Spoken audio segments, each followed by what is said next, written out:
చెట్లు కూలడానికి భూకంపానికి ఎలాంటి సంబంధం లేదని ములుగు జిల్లా కలెక్టర్ దివాకర్ టీఎస్ అన్నారు. ప్రజలు భయాందోళన చెందవద్దని చెప్పారు. అమ్మవార్ల దీవెనలతో జిల్లాలో ఎలాంటి నష్టం జరగలేదన్నారు. అంతకుముందు ఆయన సమ్మక్క సారలమ్మ గద్దెలమ్మకు దర్శించుకున్నారు.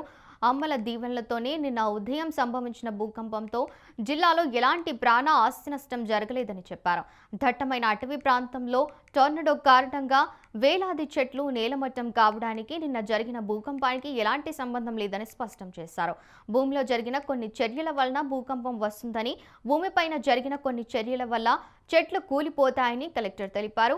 2 సంఘటనలు ములుగు జిల్లాలో జరగడంతో ప్రజలు ఆందోళన చెందుతున్నారని, ఇలాంటి సంఘటనలు జరగడం సహజమని కలెక్టర్ అన్నారు.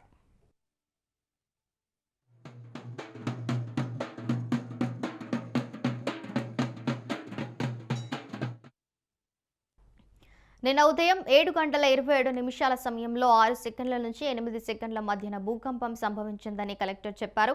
దీంతో జిల్లాలో జరిగిన నష్ట వివరాలను తెలుసుకోవడం కోసం అన్ని శాఖల అధికారులు అప్రమత్తం చేయడంతో పాటు పూర్తి వివరాలను తెలుసుకోవడం జరిగిందన్నారు. ఒకచోట పాక్షికంగా ఇల్లు దెబ్బతిన్నట్లు అధికారులు వివరించారని తెలిపారు. నిన్న ఉదయం జరిగిన సంఘటనతో తాను సైతం తన ఇంటి నుంచి బయటకు వచ్చానని, ఇలాంటి సంఘటన జరిగిన సమయంలో ప్రతి ఒక్కరూ అప్రమత్తంగా ఉండాలని సూచించారు. ప్రజలకు ఎలాంటి ఇబ్బందులు ఎదురైనా అధికారులకు తెలియజేయాలని తెలిపారు.